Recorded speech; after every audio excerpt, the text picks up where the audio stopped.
तो good evening बच्चों। आज हमारा जो नेक्स्ट टॉपिक है वो है डाइजेशन एंड एब्जॉर्प्शन, और उसमें हम पढ़ेंगे जनरल जो चीजें हैं डाइजेशन एब्जॉर्प्शन के बारे में, और उसके बाद में डिस्कस करेंगे कि बकल कैविटी के अंदर टंग और जो है आपका टीथ वगैरह का क्या रोल है, किस तरीके से पाए जाते हैं। तो ऐसे ही करके आगे हम लोग बढ़ेंगे। पहले सबसे स्टार्ट करते हैं कि डाइजेशन एब्जॉर्प्शन का जनरल फीचर्स जो है उनसे बात करते हैं। तो यहाँ पर बच्चों आप बोलोगे कि डाइजेशन क्या है।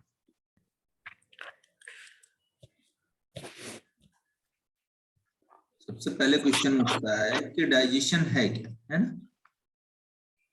तो अगर कोई आपसे पूछता है डाइजेशन क्या है, तो आप बोलोगे it is mechanical and biochemical process.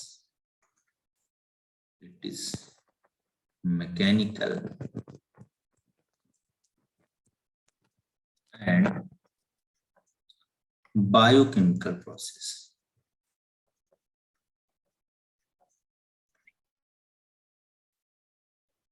In which क्या होता है उसमें, तो आप बोलोगे इन विच कॉम्प्लेक्स अनएब्जॉर्बेबल, जो एब्जॉर्ब ना हो सके, मैक्रोमोलिक्यूल्स, किसी भी नाम से आपको पूछ सकता है, तो आप बोलोगे मैकेनिकल और बायोकेमिकल प्रोसेस है जिसमें कॉम्प्लेक्स अन जो है आप बोलोगे absorbable macromolecules are getting converted into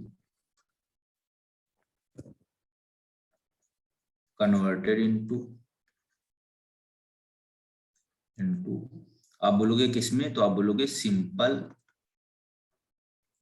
absorbable micromolecules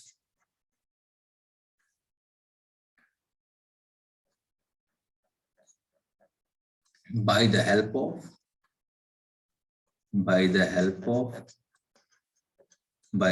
of biocatalyst या एंजाइम्स।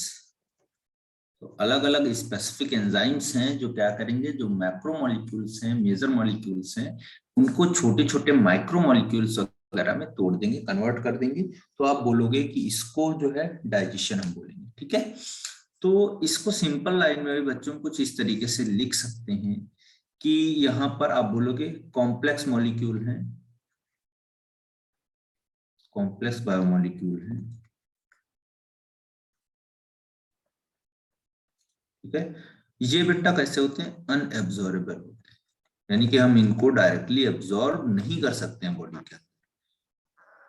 अब आप बोलोगे कुछ एंजाइम्स लगते हैं यहाँ पर, तो एक तो ये कॉम्प्लेक्स बायोमॉलिक्यूल जो है आपके, जो कॉम्प्लेक्स जो है आपका मैक्रोमॉलिक्यूल्स हैं, ठीक है, अनएब्जॉर्बेबल हैं, डाइट जो बड़े बड़े पार्ट ले रहे हैं हम फूड में, तो ये बेटा आप बोलोगे सबसे पहले तो इनमें क्या होगा, एक तो मैकेनिकल ब्रेकडाउन होगा, यानी कि टीथ और टंग से काटा वाटा जाएगा, मेस्टिकेट किया जाएगा। उसके बाद में आप बोलोगे बायोकेमिकल में क्या एंजाइम काम करेंगे इनके पास। तो कॉम्प्लेक्स बायोमोलिक्यूल जो अनएब्जॉर्बेबल हैं, ये आप बोलोगे सिंपल माइक्रोमोलिक्यूल्स में टूट जाएंगे, इसमें टूट जाएंगे, सिंपल मैक्रोमोलिक्यूल्स में कन्वर्ट हो जाएंगे। और ये बेटा कैसे हो जाएंगे, एब्जॉर्बेबल। ये तो आसानी से एब्जॉर्ब कर लेती है इंटेस्टाइन, यानी कि इंटेस्टाइन में इसका एब्जॉर्प्शन हो जाएगा। अब कॉम्प्लेक्स बायोमोलिक्यूल हैं कौन कौन से, तो अगर आप डाइट लेते हो तो डाइट के अंदर आपको मिलता है, सबसे इंपॉर्टेंटली अगर आप देखोगे, कार्बोहाइड्रेट, दूसरा आप बोलोगे कार्बोहाइड्रेट के बाद में तो आप बोलोगे फैट्स, उसके बाद में आप बोलोगे प्रोटीन्स, ठीक है। तो ये बहुत सारी चीजें हैं जो ये सारे मॉलिक्यूल्स हैं, कार्बोहाइड्रेट, फैट्स, प्रोटीन्स, ये डाइट में प्रेजेंट होंगे। और इनका जो है ब्रेकडाउन होगा, जैसे कार्बोहाइड्रेट का होता है सिंपल शुगर में, है ना, सिंपल शुगर यानी कि आपकी जो बन जाती है, क्या बोलते हैं उसको, कार्बोहाइड्रेट, जैसे ग्लूकोज हुआ, फ्रक्टोज हुआ, है ना, तो ग्लूकोज बोल सकते हो आप, फ्रक्टोज बोल सकते हो, ठीक है। तो इसमें टूट जाते हैं, एब्जॉर्ब कर लिए जाएंगे। दूसरा बेटा आप बोलोगे इसके बाद में, तो वो होता फैट्स, जैसे फैट्स टूटते हैं आपके फैटी एसिड्स, ग्लिसरॉल वगैरह में। और तीसरा बेटा जो प्रोटीन्स है वो किस में टूटता है, तो आप बोलोगे एमाइनो एसिड्स में टूटता है। ठीक है, किसमें टूटेगा, एमाइनो एसिड में टूटेगा। तो ये सारे मॉलिक्यूल्स जो टूट टूट के छोटे छोटे एंजाइम्स के थ्रू, ये एंजाइम लगेगा यहाँ पर, तो एंजाइम्स के थ्रू ये छोटे छोटे मॉलिक्यूल जो बड़े बड़े मॉलिक्यूल थे टूट टूट के छोटे छोटे मॉलिक्यूल्स में कन्वर्ट हो जाएंगे। सिंपल शुगर हुआ, फैटी एसिड हुआ, अमाइनो एसिड से ये सारी चीजें देखने को आपको मिल जाएगी। अब इसके बाद में हम एक यहाँ पर एक सिंपल लैंग्वेज में बात करते हैं कि भाई जो हम डाइट लेते हैं, जो हम डाइट लेते हैं उनमें दो तरीके के कंपोनेंट होते हैं। एक आप बोलोगे proximate proximate principle of food,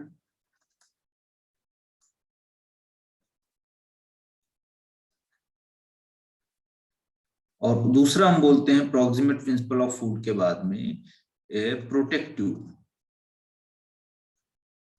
तो जो भी डाइट लेते हैं तो उसमें दो तरीके के कंपोनेंट होते हैं, एक होता है प्रोक्सिमेट प्रिंसिपल ऑफ फूड और दूसरा होता है प्रोटेक्टिव प्रिंसिपल ऑफ फूड।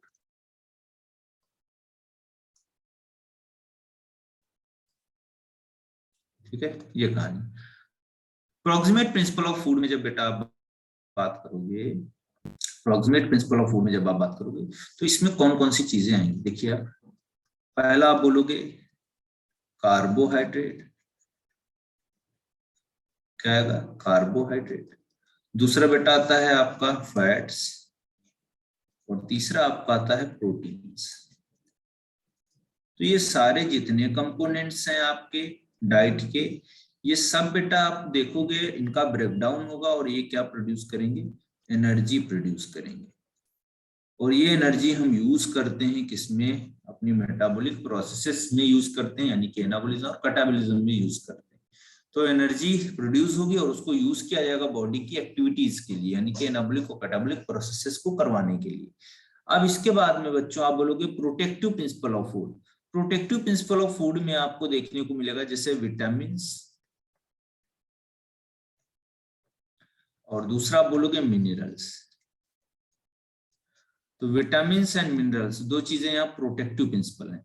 अगर इनकी डिफिशियंसी हो जाए, अगर ये एब्सेंट होंगी, तो ये आप बोलोगे इनकी वजह से क्या हो जाएगा, कोई डिफिशियंसी हो जाएगा, और आप बोल सकते हो कोई एबनॉर्मेलिटी।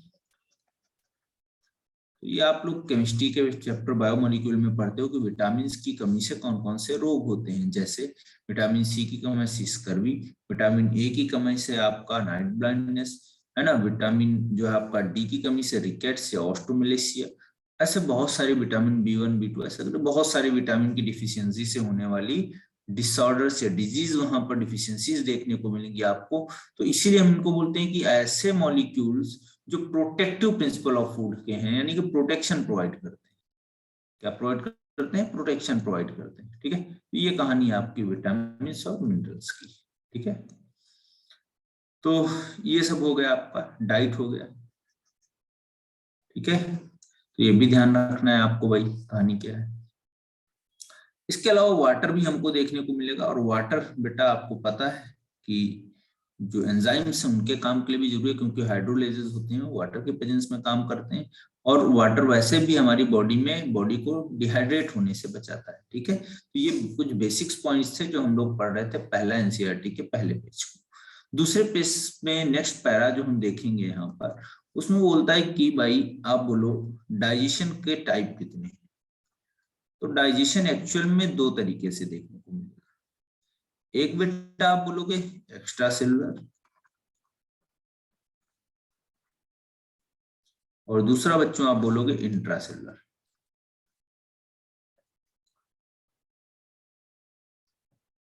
ठीक है, तो एक्स्ट्रा सेलुलर और इंट्रासेलुलर दो तरीके का डाइजेशन है। एक्स्ट्रा सेलुलर की बात समझते हैं। यहाँ पे ये ऐसे इस तरीके से ल्यूमेन है इंटेस्टाइन का, यहाँ पर आप फूड डालोगे, तो फूड को यहाँ पर जैसे ल्यूमेन में आएगा इंटेस्टाइन के, यहाँ पे इसको डाइजेस्ट कर दिया जाएगा। यहाँ पे क्या कर दिया जाएगा, आप बोलोगे डाइजेस्ट कर दिया जाएगा। ठीक है, तो इसको डाइजेस्ट कर दिया जाएगा एंजाइम के प्रेजेंस में। तो यहाँ सेल से बाहर हुआ, यानी कि डाइजेशन कहाँ हुआ, आउटसाइड द सेल हुआ। तो सेल के बाहर अगर डाइजेशन हो रहा है तो ये एक्स्ट्रा सेलुलर है। एक्स्ट्रा मतलब बाहर, सेलुलर मतलब सेल। सेल के बाहर ल्यूमेन में हो रहा है, तो क्या है आपका ल्यूमेन ऑफ इंटेस्टाइन। तो ऐसा डाइजेशन को हम बोलते हैं एक्स्ट्रा सेलुलर। जैसे बहुत सारे एनिमल जिनमें कंप्लीट टाइप का डाइजेस्टिव सिस्टम है, इसी तरीके का डाइजेशन देखने को मिलेगा। मैं एक एग्जांपल लेके दे रहा हूँ, ह्यूमंस, क्योंकि ह्यूमन का फिजियोलॉजी ही पढ़ रहे हैं।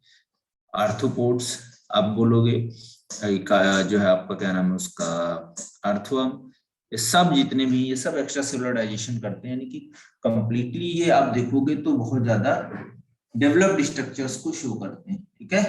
तो इसीलिए इनमें जो डाइजेशन होता है वो बेटा कैसा होता है, एक्स्ट्रा सेलुलर लेवल का होता है। अगली बात करते हैं इंट्रासेलुलर की। तो इंट्रासेलुलर में जब आप देखोगे तो जैसे इसका एक एग्जांपल हम लोग ले लेते हैं अमीबा। अमीबा, तो अमीबा के केस में अगर आप बात करोगे तो अमीबा में ये फूड आएगा, फूड मॉलिक्यूल्स आएंगे, और फूड जो होगा वो फूड आगे आएगा ऐसे, और फूड को क्या करेंगे हम, डाइजेस्ट करा लेंगे। तो फूड वैक्यूल की प्रेजेंस में,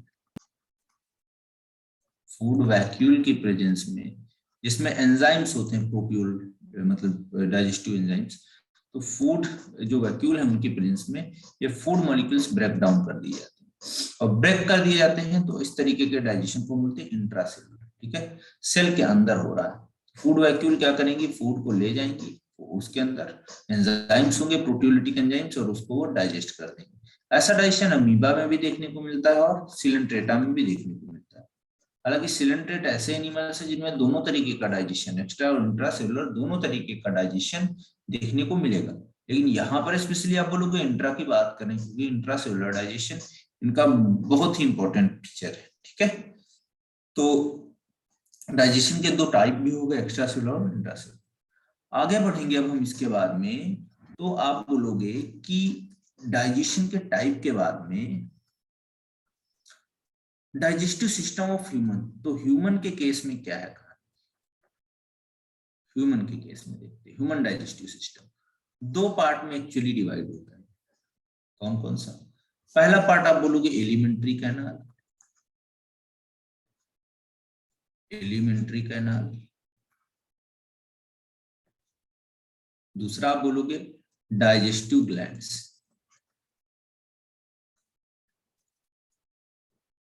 जो डाइजेशन से रिलेटेड ग्लैंड्स हैं, इन्हीं को बोलते हैं एसोसिएटेड ग्लैंड।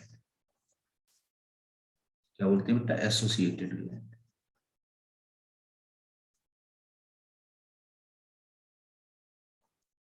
तो एलिमेंट्री कैनाल हो गया और दूसरा एसोसिएटेड ग्लैंड। एलिमेंट्री कैनाल में जब आप एंट्री करोगे तो बेटा स्टार्ट करोगे माउथ से। माउथ के बाद में आएगा आपका बक्कल कैविटी। बक्कल कैविटी में हम पढ़ेंगे टंग और टीथ। इसके बाद में आप आगे बढ़ोगे फेरिंग्स, जिसको हम बोलते हैं it is the common passage for food and air. Pharynx के बाद में आप आगे बढ़ोगे तो आपको जो है जो पाइप मिलेगी उसको बोलेंगे ईसोफेगस। ईसोफेगस से आगे आप बढ़ोगे तो बेटा आप बोलोगे ईसोफेगस के बाद में आएगा आपका स्टमक। स्टमक के बाद में हम लोग पढ़ेंगे स्मॉल इंटेस्टाइन। स्मॉल इंटेस्टाइन के तीन पार्ट है, duodenum, ileum, duodenum, jejunum and ileum, ठीक है। तो ये हैं तीन part, duodenum, jejunum and ileum, ठीक है। ये आपको स्मॉल इंटेस्टाइन में दिखेंगे। आगे स्मॉल इंटेस्टाइन के बाद में आप देखोगे तो आपको मिलेगा लार्ज इंटेस्टाइन।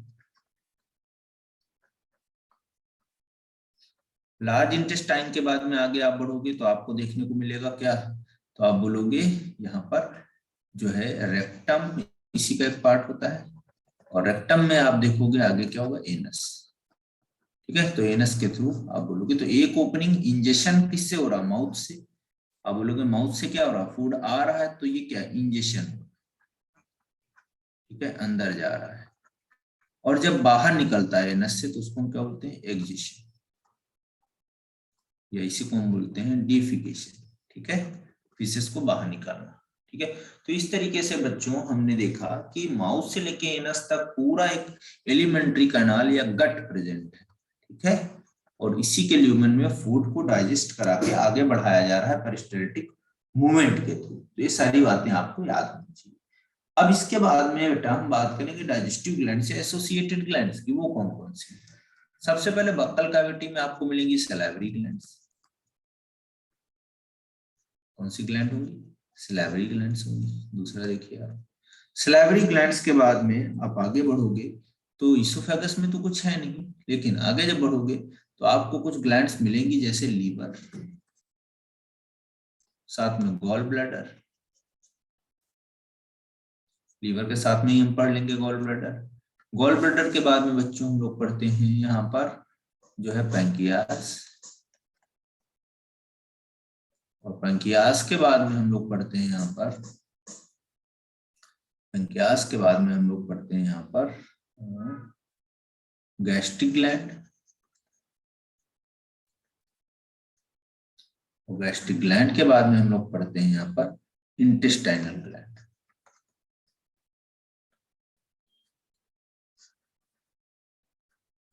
ठीक है, तो ये आप देखोगे ये सब जो है आपको स्ट्रक्चर देखने को मिलेंगे। तो ये सारी ग्लैंड्स भी पढ़ना है, ये तो कंप्लीटली आपको इतने सारे स्ट्रक्चर्स यहाँ पर स्टडी करने हैं। ठीक है, क्लियर है।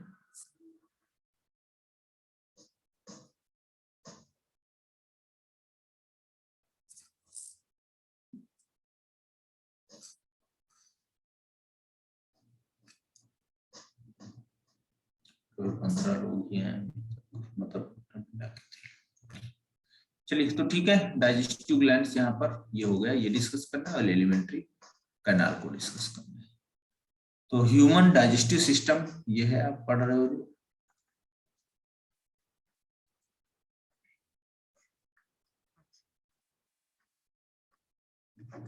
चलिए आगे बढ़ते हैं बेटा, हम लोग स्टार्ट करते हैं माउथ से। माउथ की जब आप बात करोगे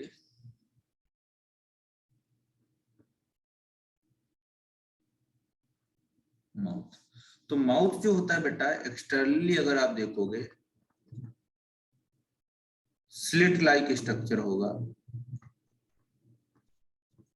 ट्रांसवर्स स्लिट लाइक स्ट्रक्चर होगा।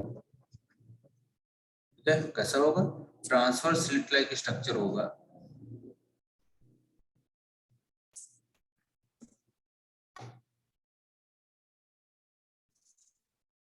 ठीक है, ट्रांसवर्स स्लिट लाइक स्ट्रक्चर होगा, और आप बोलोगे ये एक्सटर्नली बाउंड होगा, एक्सटर्नली बाउंड होगा किसके थ्रू, तो बेटा बोलोगे लिप्स के थ्रू। ठीक है, किसके थ्रू, लिप्स के थ्रू बाउंड। ठीक है, ये कहानी है आपकी। ठीक है,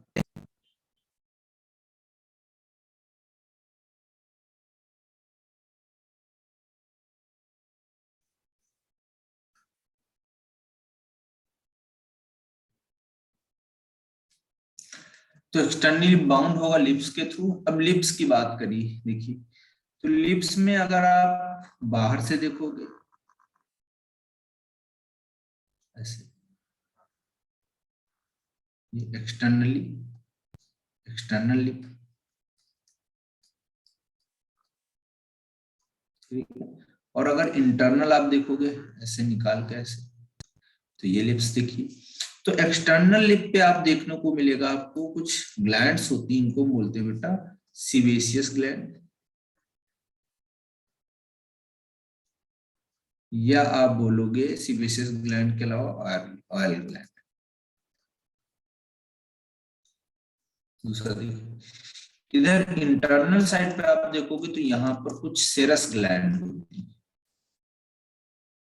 और ये सेरस ग्लैंड बेटा क्या रिलीज करती हैं, तो आप बोलोगे ये रिलीज करती हैं oil, sorry watery substance. Saliva, नहीं सलाइवा नहीं, वाटरी सब्सटेंस। ठीक है, वाटरी सब्सटेंस का मतलब जो ये हमारा इंटरनल जो लिप्स है पीछे की तरफ जो है टीथ की तरफ, वहां पर आप देखते हो ना थोड़ा हल्का हल्का वाटर जैसा आता रहता है। ठीक है,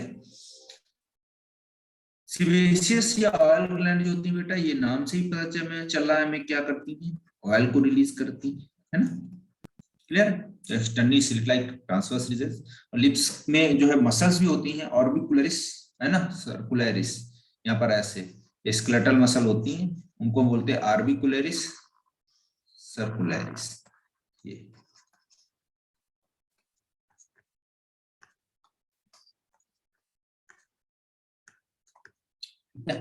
आर्बिकुलरिस सर्कुलरिस। तो ये स्केलेटल मसल्स होती हैं, लिप्स को चलाने में, मूवमेंट करने में हेल्प करती है। अब बेटा इसके बाद में आगे आप बढ़ोगे लिप्स के बाद में, तो आपका जो नेक्स्ट पार्ट आएगा वो आएगा बक्कल कैविटी। अब बक्कल कैविटी में पहुंचोगे तो आप देखोगे ऊपर की तरफ ये आपका बक्कल कैविटी का फ्लोर हो गया, वो हो गया, रूफ हो गया, और नीचे की तरफ बेटा आप बोलोगे क्या है, आपका जो है फ्लोर हो गया। तो ये फ्लोर और ये आप बोलोगे क्या है, रूफ। ठीक है, तो ये फ्लोर हो गया, ये रूफ हो गया। अब इस फ्लोर रूफ में आप देखोगे तो आगे की तरफ देखोगे, टंग लगाओ अपना, और इस तरीके की देखो रिजेस दिख रही होंगी, आप फील करो अपने ही जो है उस पे बक्कल कैविटी के फ्लोर पे, ऐसे देखो ये रिजेस दिख रही होंगी आपको। तो इनको हम बोलते हैं ट्रांसवर्स रिजेस। फील हो रहा है कि नहीं, बोलिए। ट्रांसवर्स रिजेस आगे, तो ये ट्रांसवर्स रिजेस जो प्रेजेंट होती हैं वो प्रेजेंट होती हैं हार्ड पैलेट पे। कहाँ प्रेजेंट होती हैं, हार्ड पैलेट पे प्रेजेंट होती हैं। कहाँ प्रेजेंट होती हैं, हार्ड पैलेट पे प्रेजेंट होती हैं। ठीक है, अब हार्ड पैलेट पे ये प्रेजेंट होंगी, तो आप बोलोगे कि पैलेट के दो पार्ट हैं, एक हार्ड, ये हार्ड वाला है, तो हार्ड कहाँ होगा, एंटेरियर होगा कि नहीं होगा। तो एंटेरियर साइड पे आप बोलोगे हार्ड पैलेट देखने को मिलेगा। दूसरा देखिए पोस्टीरियर वाले रीजन पे, तो पोस्टीरियर रीजन पे आपको देखने को मिलेगा सॉफ्ट पैलेट।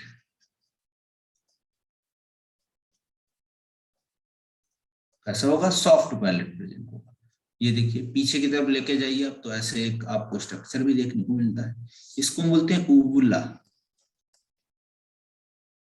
क्या बोलते हैं, ऊवुला। ऊवुला जो होता है बेटा, ये क्या करता है, कवर करता है या क्लोज करता है इंटरनल नॉस्ट्रिल्स को। तो इंटरनल नॉस्ट्रिल्स को ये कवर करता है, और जो है आप बोलोगे at the time of swallowing of food.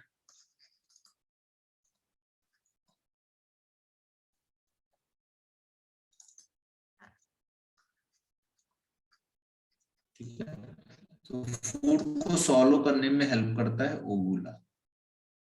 ठीक है, क्लियर। तो ये कहानी आपको देखना हो, तो इंटरनल नॉस्ट्रिल्स जो होते हैं अंदर की तरफ ऐसे आते हैं फेरिंग्स में, तो यहाँ पर ओवुला क्या करता है, इनको कवर कर लेता है। तो सॉल्विंग ऑफ फूड यानी फूड को निगलने के टाइम पे यहाँ पर फूड पार्टिकल अंदर नेजल पैसेज में नहीं जा पाता है। ठीक है, तो ये काम करते हैं। अब नीचे आते हैं, जो स्ट्रक्चर ये हमने बनाया इसको देखते हैं।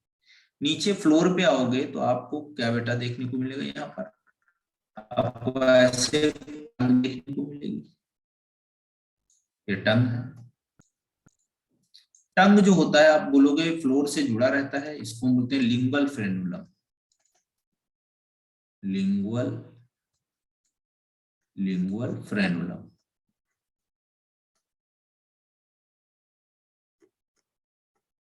क्या प्रेजेंट होता है, लिंगुअल फ्रेनुलम प्रेजेंट। ठीक है, लिंगुअल फ्रेनुलम का मतलब क्या है, जो आप टंग उठाओगे, टंग के नीचे एक देखोगे ना, एक ऐसे स्लिट लाइक स्ट्रक्चर है, इसको जोड़ता है टंग को फ्लोर से बक्कल कैविटी के, तो उसी को बोलते हैं लिंगुअल फ्रेनुलम। ठीक है, तो ये स्ट्रक्चर हो गया। अब देखिए इस टंग के बारे में थोड़ा बहुत डिस्कस करते हैं अगली स्लाइड में। तो टंग का स्ट्रक्चर देखते हैं, दो पार्ट में बेटा डिवाइड होता है ये टंग। एक आपका फेरेंजियल पार्ट होता है, ऐसे इस तरीके से टंग बना लिया। इस वाले पार्ट को हम बोलते हैं फेरेंजियल, पीछे का पार्ट। कौन सा पार्ट होता है, फेरेंजियल। और ये आप बोलोगे आगे की तरफ जो पार्ट होता है इसको बेटा हम क्या बोलते हैं, तो ये इसको हम बोलते हैं टेस्ट एरियाज। तो इसमें टेस्ट एरिया वाला पार्ट होगा। देखिए इसमें कुछ इस तरीके से स्ट्रक्चर देखने को मिलेंगे। ये वाला जो आपका पार्ट है इसको आप बोलोगे क्या, लिंगुअल। ठीक है, तो लिंगुअल मतलब यही जो आपका टंग है, तो यहाँ पर टॉन्सिल्स वगैरह भी देखने को मिलते हैं। अब इन दोनों पार्ट को, जो फेरेंजियल पार्ट है और जो टेस्ट एरियाज है, इनको डिवाइड करता है एक स्ट्रक्चर कुछ इस तरीके से। इसको हम बोलते हैं इन्वर्टेड वी शेप का स्ट्रक्चर होता है, ठीक है, ऐसे। तो ये आपका इन्वर्टेड वी शेप का स्ट्रक्चर। तो ये इन्वर्टेड जो वी शेप का स्ट्रक्चर होता है, इसको बेटा हम बोलते हैं लिंगुअल सल्कस टर्मिनलिस।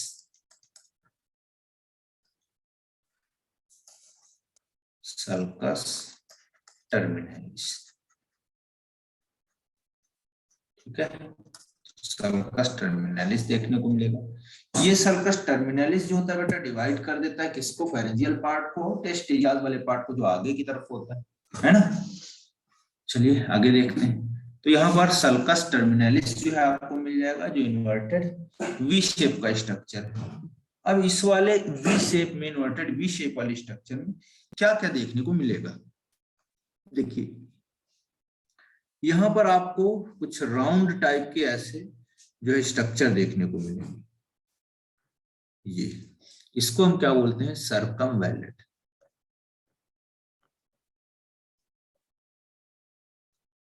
ठीक है, या सर आप वैलेट, कौन सा चैप्टर पढ़ा रहे हो? Digestion and absorption.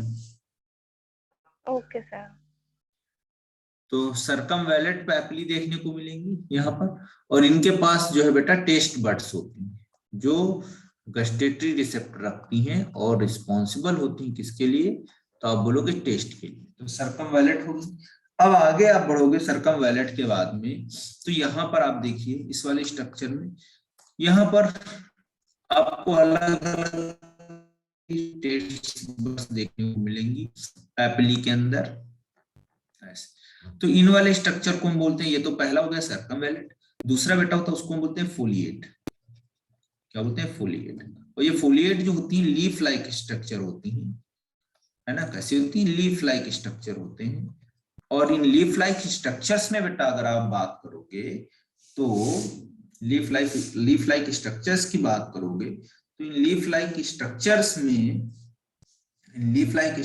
में जो कार्निवोर्स एनिमल्स हैं उनमें प्रेजेंट होता है। कार्निवोर्स जो मांस वगैरह खाते हैं, तो उनमें प्रेजेंट होगा फ्लैश ईटिंग वाले में। जबकि ह्यूमन में चिल्ड्रंस के केस में प्रेजेंट होता है, लेकिन धीरे धीरे क्या होता है, डीजनरेट हो जाता है, खत्म हो जाता है। Got it. तो ये कहानी आपको समझ में आ गई होगी। दूसरा आप बोलोगे फोलिएट के बाद में तीसरा जो नंबर का है उसकी बात करते हैं। सर यहाँ पे आप होगा वो कहाँ पे लाई करेगा? बेटा सर्कल कॉम्बिलेंट जो होगा वो कहाँ पे लाई करेगा, मींस कौन से रीजन में, टेस्ट एरिया में या फिर ऊपर वाले में? क्या क्या सर जो फर्स्ट बात है सर्कमवेलेंट, ये बेटा वो है आपका बीच में जो सर्कस टर्मिनलिस है उसके ऊपर, जब बिल्कुल आप शीशे के सामने खड़े होकर जुबान निकाल के देखो तो पीछे आपको डॉटेड स्ट्रक्चर दिखेंगे एकदम लास्ट में जाके, वही ये सर्कमवैलेट है। ठीक है, ओके सर, थैंक यू। तो नेक्स्ट हम उसके बाद में बात करेंगे। तो नेक्स्ट उसके बाद में आप बोलोगे कौन सा स्ट्रक्चर हमारा होगा, तो यहाँ पर आपको देखने को मिलेगा, यहाँ पर आपको देखने को मिलेगा फिलिफॉर्म एंड फंजिफॉर्म। फिलिफॉर्म और फिर आप आगे देखोगे आपका फंजाइफॉर्म। तो ये टोटल अगर आप देखोगे तो तीसरा और ये चौथा, चार तरीके की टेस्ट बर्ड्स देखने को मिल जाएंगे एनिमल्स में। तो फिलिफॉर्म और जो आपका फंगिफॉर्म होगा। अब देखिए इसमें यहाँ पर आप बोलोगे जो इनका टेस्ट एरिया है वो टेस्ट कौन कौन सा है, इसको आप बोलते हो बिटर, इस वाले रीजन को क्या बोलते हो, बिटर। फिर आगे आप बढ़ोगे, यहाँ पर आओगे तो इसको आप बोलोगे सोप। फिर आगे आप आओगे तो यहाँ पर आप बोलोगे साल्टी। फिर आप आगे आओगे तो यहाँ पर आप बोलोगे स्वीट। ठीक है, तो इस तरीके से आपको ये स्ट्रक्चर्स देखने को मिलेंगे, अलग अलग टेस्ट एरियाज हैं। जो कड़वा हमको लगता है it is only burning sensation, not is a taste. ठीक है, वो बर्निंग सेंसेशन है। ठीक है, बाकी आपका टेस्ट नहीं है, मिर्च का जो टेस्ट होता है। ठीक है, तो इस तरीके से बिटर, सोर और जो है साल्टी है आपका स्वीट, इस तरीके से अलग अलग डिफरेंट टाइप ऑफ आपको देखने को मिलेगा कि वहां पर टेस्ट एरियाज प्रेजेंट होते हैं टंग। ठीक है, क्लियर है? चलिए, बहुत अच्छी बात। अब टंग का काम क्या होता है उसको बात कर लेते हैं। तो टंग के लिए आप बोलोगे, टंग जो होती है रिस्पॉन्सिबल किस लिए? देखिए, टंग बेसिकली रिस्पॉन्सिबल है मैस्टिकेशन के लिए, मैस्टिकेट भी तो करती है। फिर आप बोलोगे मिक्सिंग ऑफ सेलाइवा, तो सेलाइवा के मिक्सिंग के लिए इंपॉर्टेंट है। ठीक है, विद द फूड। मैस्टिका जो है आपको मैस्टिकेशन के लिए इंपॉर्टेंट है। ठीक है, मैस्टिकेशन के अलावा mixing of saliva with food, ये भी लिख लो आप, विद फूड। ठीक है, फिर आप देखोगे इसके बाद में और क्या कहानी होगी। तो इसमें आपको देखने को मिलेगा जो टंग होती है, जो टंग होती है वो पोजिशनिंग करती है, positioning of food towards the जो है आपका फेरिंग्स। ठीक है, तो जब तक ये टंग पोजिशनिंग नहीं करेगी, गोल गोल बोलस लाइक स्ट्रक्चर नहीं बनाएगी, उनको आगे पास नहीं करेगी, तब तक आप बोलोगे कि वो फूड का पार्टिकल जा ही नहीं पाएगा इसोफेगस में।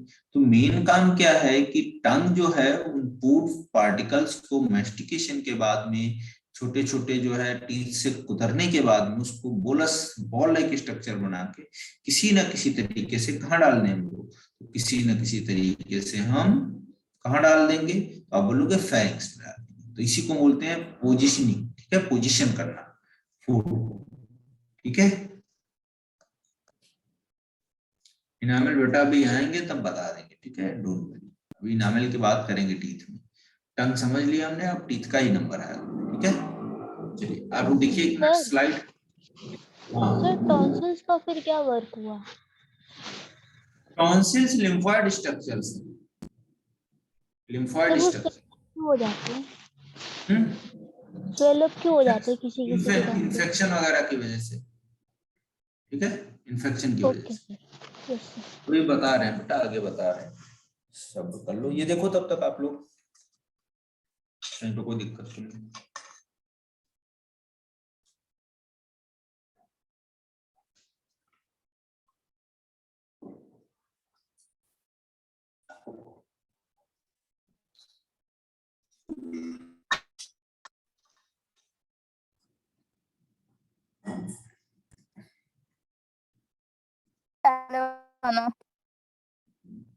हाँ बेटा आ रहे हैं, टीथ पे आ रहे हैं गुरप्रीत, परेशान मत। टीथ पढ़ाना है हमको भी। ठीक है, वही डिस्कस करना है आगे। टंग हमने कंप्लीट कर लिया। ठीक है, अब हम बात करेंगे इसके बाद में टीथ की। टंग हो गया आपका, now completed. Next we discussing about the, इसके बारे में डिस्कस करने जा रहे हैं अब हम लोग। अब डिस्कस करने जा रहे हैं टीथ के बारे में। ठीक है, चलिए देखते हैं टीथ के बारे में क्या कहानी है।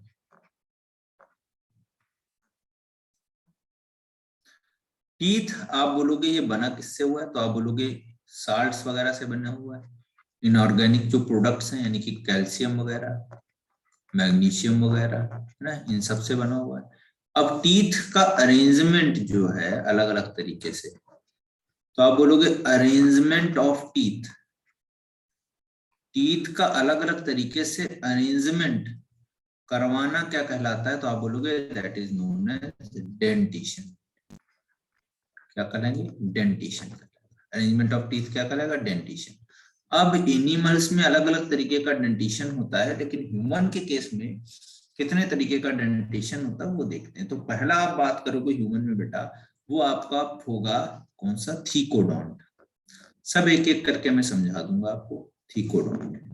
दूसरा बेटा आप बात करोगे तो उसको आप बोलोगे क्या होगा, थीकोडोंट के बाद में तो आप बोलोगे बूनोडोंट।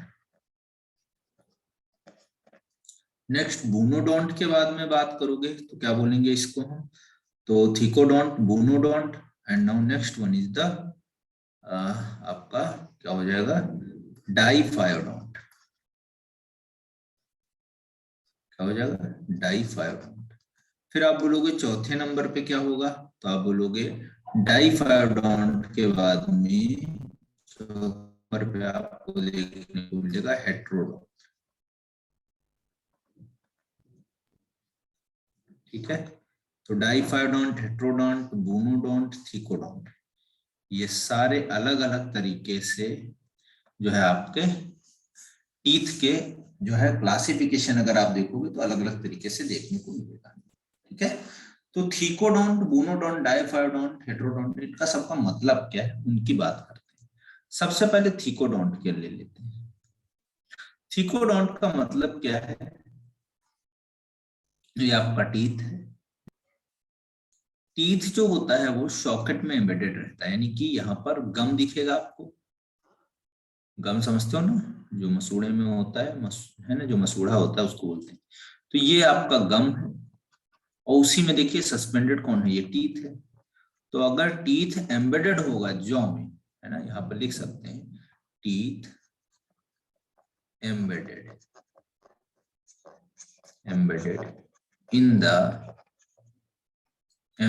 In the socket. सॉकेट जैसा स्ट्रक्चर है कि नहीं, तो आप इसको बोलोगे थिकोडोंट टीथ। इस तरीके के टीथ थिकोडोंट है, और ये ह्यूमंस में पाए जाते हैं। जैसे हमारे टीथ देखो आप, मसूड़े हैं, उसी में क्या है, सस्पेंडेड है कि नहीं है, एम्बेडेड है कि नहीं। तो ऐसे टीथ को क्या बोलते हैं, दैट इज द थिकोडोंट टीथ। अब आता है बूनोडोंट। तो बूनोडोंट की बात करते हैं। बूनोडोंट में देखो, बूनोडोंट में कुछ नहीं करते हैं वो, कुछ इस तरीके से टीथ होंगे, कोई दिक्कत वाली बात है नहीं इनके पास, ये ऐसे इस तरीके से। तो इनके बीच में आपको देखने को मिलेगा सेरेशंस। सेरेशंस को और सिंपल लैंग्वेज में अगर लिखना चाहो तो बोलते हैं कस्प। खांच, खांच बोलते हैं, जिससे वो फूड को दरेत सके। छोटे छोटे से चक्की होती है ना पत्थर वाली, उसमें पत्थर से बनाए जाते हैं जो है छोटे छोटे दांत टाइप में, टीथ टाइप में। तो वैसे यहाँ पर भी क्या है, आपको टीथ टाइप में स्ट्रक्चर देखने को मिलेंगे, और आप उनको क्या बोलोगे, सेरेशंस या कस्प, तो वहां पर वो प्रेजेंट होंगे। तो ऐसे टीथ को बोलते हैं बूनोडोंट। अब इन बूनोडोंट में अगर एनिमल के केस में, ह्यूमंस के केस में देखोगे तो एक है प्रीमोलर और दूसरे मोलर। तो स्पेशली ये ग्राइंडिंग में हेल्प करते हैं, है ना, पीसने में हेल्प करते हैं, तभी तो इनके इतने चौड़े चौड़े स्ट्रक्चर्स हैं, पीछे की तरफ प्रेजेंट होंगे। ठीक है, ठीक। तो बूनोडोंट होंगे। अब डाइफायोडोंट की बात करते हैं। डाइफायोडोंट सेरेशन ऐसे, के बाद क्या लिखा है? क्या बेटा, खांच। सेरेशन के बाद सेशन के बाद में कस्प, कस्प मतलब कपाड़। और जो ये ब्यूनोडोंट जो टीथ होते हैं ये डॉग्स में पाए जाते हैं? क्या बेटा? सर ये जो सेकंड नंबर वाले टीथ है ये डॉग्स में पाए जाते हैं? डॉग्स में हाँ हो सकते हैं, पीछे वाले क्यों नहीं हो सकते। आपके जो बुफेलो वगैरह होते हैं, मैमल्स वगैरह, बहुत सारे मैमल्स में होता है। ठीक है, आगे देखते हैं डाइफायोडोंट। डाइफायोडोंट की बात करोगे तो आप बोलोगे टीथ, ऐसे टीथ जो इरप्ट होते हैं लाइफ में 2 times. Teeth erupt 2 times, twice, 2 times के लिए ट्वाइस यूज करते हैं इन लाइफ। तो लाइफ में 2 बार टीथ आते हैं, इसीलिए डाई मतलब 2, फायोडोंट मतलब ये जो है आपका एक बार गिर के फिर से दोबारा। तो ऐसे टीथ को हम बोलते हैं डाइफायोडोंट, जो 2 बार इरेप्ट होते हैं लाइफ में। अब हेट्रोडोंट की बात करते हैं। तो देखिए, हेट्रोडोंट की जब आप बात करोगे, हेट्रोडोंट,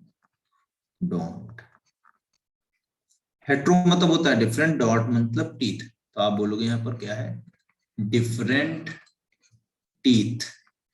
क्या है, डिफरेंट टीथ अरेंजमेंट देखने को मिलेगा। तो सबसे पहले आप लिखते हो incisor, canine, premolar and molar. हम सबसे पहले बात करते हैं फार्मूला ऑफ टीथ का, किसमें, तो आप बोलोगे चिल्ड्रंस में। चिल्ड्रन में टोटल टीथ होते हैं, उनका नंबर होता है 20। कितने होते हैं, 20। ठीक है, और एडल्ट में जब बच्चों आप बात करोगे तो एडल्ट में कितने होंगे, तो एडल्ट में आप बोलोगे कितने होंगे, करीब करीब होंगे 20 के अलावा बोलोगे एडल्ट में कितने होंगे, 32। ठीक है, अब देखिए, तो इनका एक फार्मूला होता है बेटा, चिल्ड्रन और एडल्ट में। तो इस चिल्ड्रन का फार्मूला होता है, ऐसे याद करते हैं। चिल्ड्रन में आप बोलोगे कितना होता है, 21, 0 और फिर आप बोलोगे 2, ठीक है। फिर अपान कर देंगे 2102। अब देखिए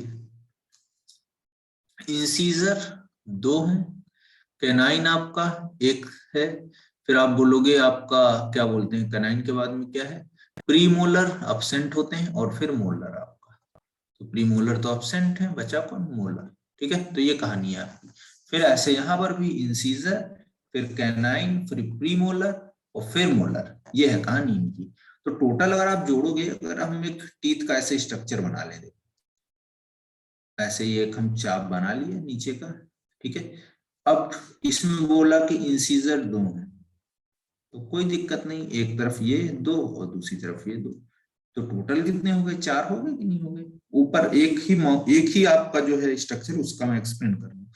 फिर बोला कैनाइन कितना, 1, तो 1 बना देते हैं कैनाइन। फिर प्रीमोलर तो है ही नहीं, जगह छोड़ दो आप प्रीमोलर की इतनी। तो आपका लास्ट में कौन बचेगा, तो आप बोल रहे हो मोलर, तो मोलर बाई 2 है तो 2 मोलर बनाना पड़ेगा आपको, ऐसे इधर 2 और उधर भी 2, ठीक है। तो मोलर हो गए कितने बेटा, 2। कैनाइन आपका कितना हो गया, तो आप बोलोगे 1, और ये आपका कौन से आपके इंसीजर, ये कितने हो गए, 2। तो 2 1 2 ऐसे हो गया कि नहीं हो गया। तो टोटल अगर आप देख रहे हो एक तरफ कितने, 5 हैं, 5 इधर। तो ऊपर वाले में कितने हो जाएंगे, ऊपर वाली जो में 10, नीचे वाली जो में 10, तो टोटल कितने हो जाएंगे हमारे 20 टीथ, किसमें, चिल्ड्रंस में, ठीक है। अब एडल्ट में आते हैं। एडल्ट में जब आप पढ़ोगे तो एडल्ट में आप बोलोगे इनका जो फॉर्मूला है वो क्या है, 21 23। क्या फॉर्मूला है, 21 23।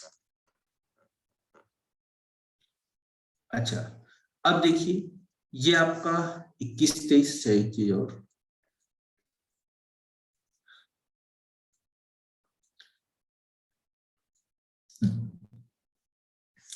इक्कीस 23 लिख रहे हैं ना हम लोग, तो 2 लिख लेते हैं, 23 तो लिखना ही लिखना है।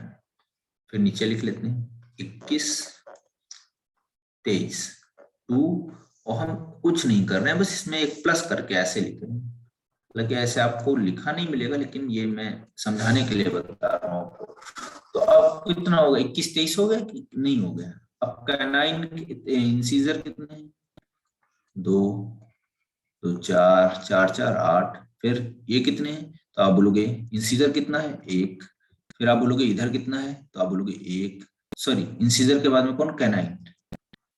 कैनाइन कितना है बेटा, 1। कैनाइन में कितना है, 1, ऐसे है। तो 1 1 ये आप 2 ऊपर 2 नीचे 4 ये हो गए। फिर प्रीमोलर, प्रीमोलर में कितना है, 2।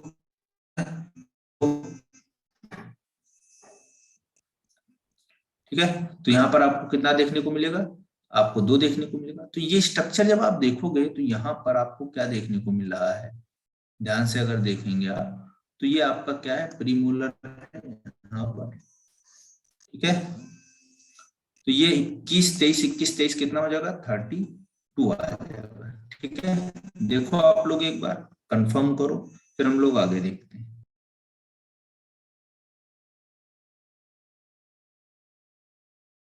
सर आपने मोलर वाले तीत को 2+1 क्यों लिखा है?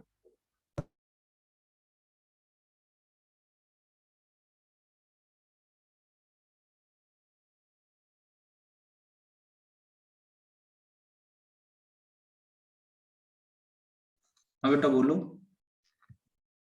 हेलो। सर किस दांत बोलते बेटा वॉइस नहीं है, यहाँ फिर से बोलो जरा, क्या बोल रहे हो?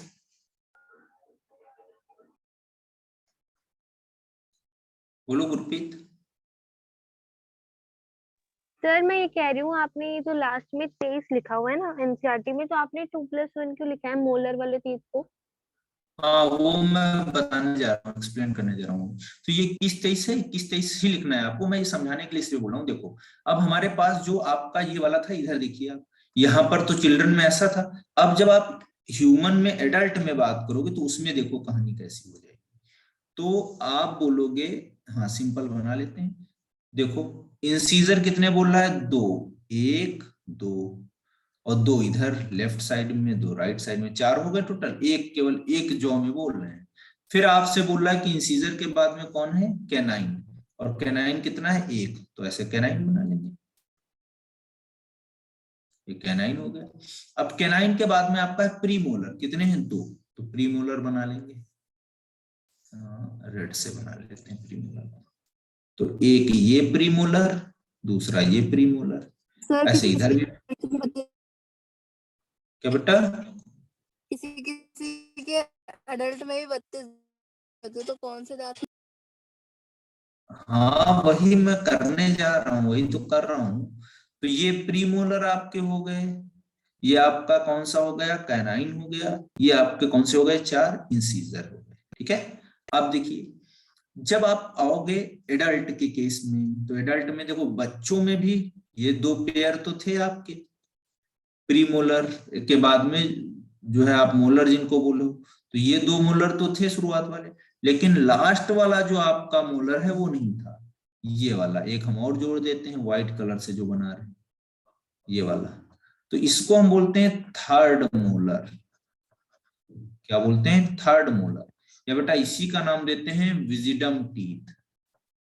क्या बोलते हैं इसको, विजिडम टीथ, बुद्धिदार या अकलदार हिंदी में बोलते हैं। तो माना जाता है कि विजिडम टीथ आता है 18 के बाद में। ठीक है, तो ये आपका बड़ा हो जाता है बच्चा, तब आता है विजिडम टीथ। तो ये थर्ड मोलर एक जुड़ा, ठीक है, तो वही मैंने लिखा है, ये वाला देखिए, ये वाला, ठीक है, विजिडम टीथ है जो एडल्ट में आ रहा है। ठीक है, अब दूसरा देखिए प्रीमोलर, ये प्रीमोलर, प्रीमोलर क्या बच्चों में थे, जी बिल्कुल नहीं थे। ठीक है, क्लियर है। तो ये जितने टीथ मैंने बनाए हैं ये आप बोलोगे क्या है, 2 बार लाइफ में आते हैं। जो बच्चों में टीथ होते हैं 2 बार आते हैं कि नहीं आते, एक बार आते हैं गिर जाते हैं, फिर दोबारा आते हैं तो परमानेंट रहते हैं। तो जो टीथ आपके गिर जाते हैं उनको हम क्या बोलते हैं, डेसिडुअस। डेसिडुअस का मतलब ही क्या होता है, पतझड़। ठीक है, मिल्की टीथ। हाँ, तो ये इन्हीं को हम बेटा दूसरा नाम क्या देते हैं, मिल्क टीथ।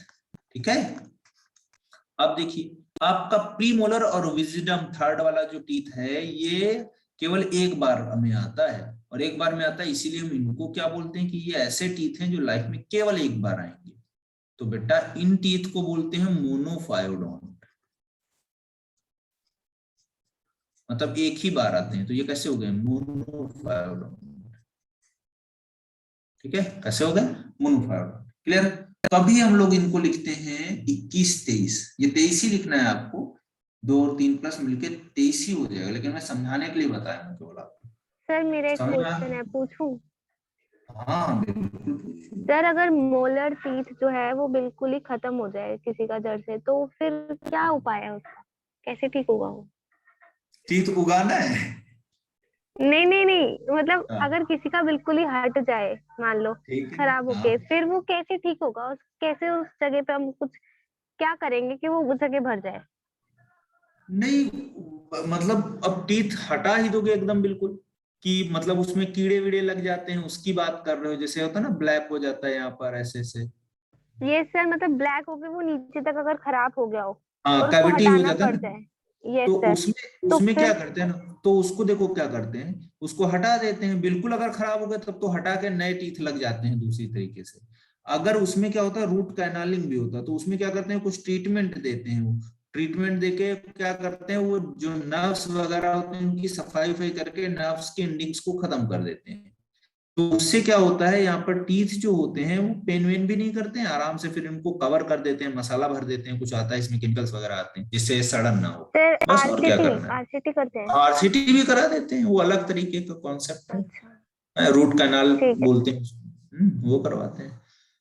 तो ये है आपका मोनोफायोडोंट, मतलब मोनो मतलब एक बार, फायोडोंट मतलब केवल एक लाइफ में एक बार आते हैं। तो जो एडल्ट में आते टीथ हैं वो हमेशा परमानेंट हो जाते हैं। समझ में आ गया ये वाला पूरा कॉन्सेप्ट दोनों के केस में? Yes sir. Yes sir, yes sir. Clear है सभी को, कोई कंफ्यूजन तो नहीं ना टीथ में? No sir.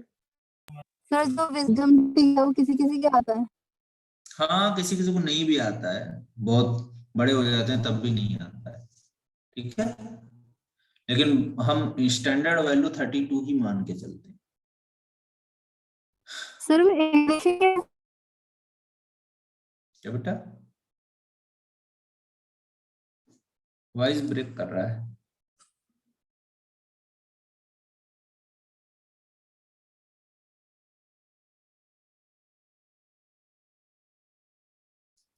ज्योति बेटा लिख के बता दो, कोई अगर क्वेश्चन है आपका, नहीं ऐसे हो पा रहा है, वॉइस नहीं आ रहा है, नेटवर्क खराब हो, लिख के बता दो आप, ठीक है।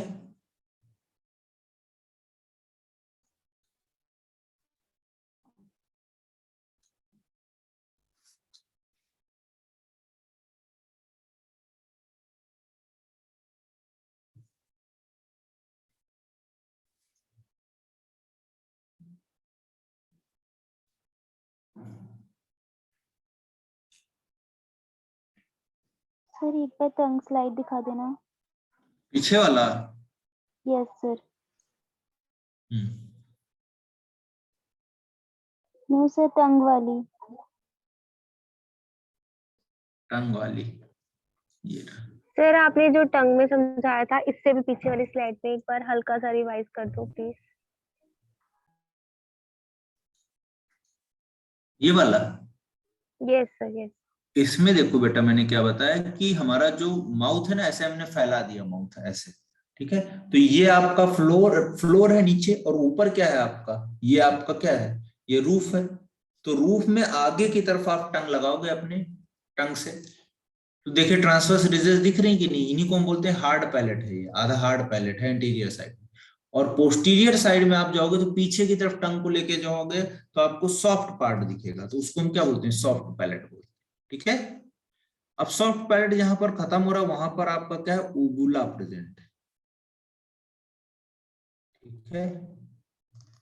ये ऊबुला प्रेजेंट है, और ये ऊबुला क्या करता है, एट द टाइम ऑफ सॉलोइंग, जब हम खाना निगलते हैं तो ये इंटरनल नॉस्ट्रिल हमारे ये गए हैं अंदर, पीछे मुड़े जाते हैं, फायरिंग्स में ओपन होंगे, तो इनमें ना खाना चला जाए, तो इसके लिए ऊबुला क्या करते हैं, उसको कवर करके बंद कर देते हैं। तो cover the internal nostril at the time of सॉलोइंग of food, food के सॉलोइंग के टाइम पे क्या होते हैं, बंद कर देते हैं इंटरनल नॉस्ट्रिल को, ऊबुला। फिर मैंने बोला कि यहाँ पर आप देखोगे ये सॉफ्ट पैलेट है, ठीक है, पोस्टीरियर जो है आपका सॉफ्ट पैलेट है। आगे बढ़ेंगे, अब आते हैं हम फ्लोर पे, ऐसे इसको डिवाइड कर देंगे, अब फ्लोर पे आएंगे नीचे इस वाले पार्ट में। तो इस वाले पार्ट में आएंगे लोअर जॉ में, तो यहाँ पर आपको टंग दिखेगी, और टंग जो है आपका वो अटैच है किससे, floor of buccal cavity, floor से अटैच है कि नहीं, तो जिससे अटैच उसको हम क्या बोलते हैं, that is known as lingual frenulum. क्या बोलते हैं, लिंगुअल फ्रेनुलम, ठीक है। ये कहानी है, क्लियर। सर टंग जो होती है वो हमेशा ऊपर की तरफ होती है, वो नीचे क्यों नहीं बैठती, मतलब ऊपर ही क्यों रहती है? कहाँ ऊपर रहती है, सर क्या मैं आपको ऊपर फोटो रहती भेजूंगी। मैं तो नहीं टंग नहीं ज्यादा बड़ी बताओ, छोटी कैसे जाती है? टंग बड़ी क्यों हो जाती है। सर उसके क्वेश्चन का मतलब है, जो टंग जो होती है वो रेस्ट करती है अपर साइड जो हमारा माउथ का होता है, तो वो नीचे साइड क्यों नहीं यस रेस्ट सर करती, that's the yes question. Sir. नहीं नहीं समझ नहीं पाया, आराम से बताओ, आवाज नहीं अच्छे से आया। सर जो टंग होता है वो अपर हम्म, साइड हमारा जो माउथ होता है वहां पे रेस्ट करती है। वो उसका क्वेश्चन था कि वो नीचे साइड क्यों नहीं रेस्ट करती है, मतलब नीचे क्यों नहीं रहती है टंग।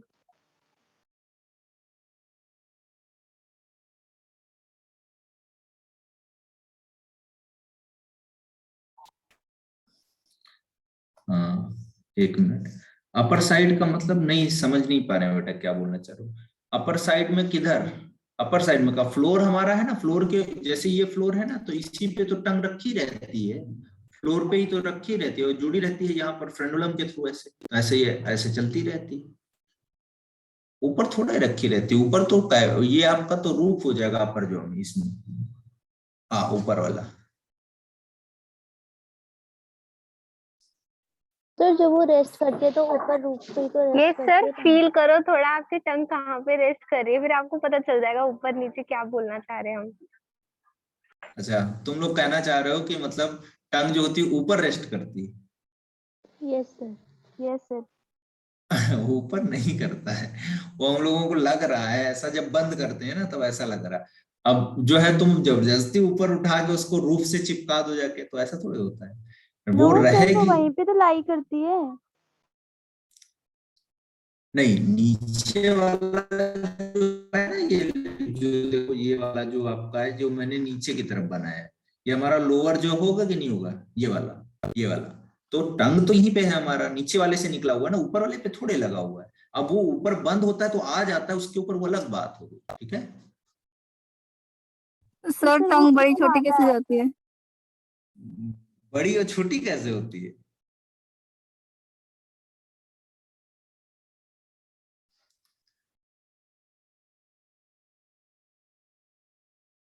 चलो तुम लोग हमसे पूछ लेना, ठीक है, फोन फोन पे पूछ लेना, ठीक है।